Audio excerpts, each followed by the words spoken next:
আল্লাহ বলেন হায় নাফরমান, মৃত্যুর সময় তোমার রূহটা কণ্ঠনালীতে চলে আসবে।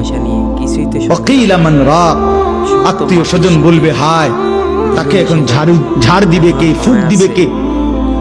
ডাকো ওজা, ডাকো বৈদ্য, ডাকো কবিরাজ, ডাকো ডাক্তার, ডাকো। যান্না আন্নাহুল ফিরাক, আল্লাহ বলে কিন্তু সে বুঝে ফেলবে আজ তাকে সত্যি সত্যি দুনিয়া থেকে চলেই যেতে হবে।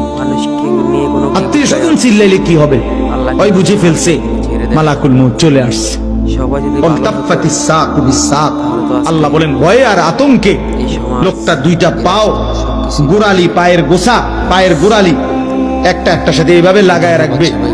এক সুতা নড়াচড়াও করবার মতো হিম্মত, সাহস, শক্তি তার দেহে আর থাকবে।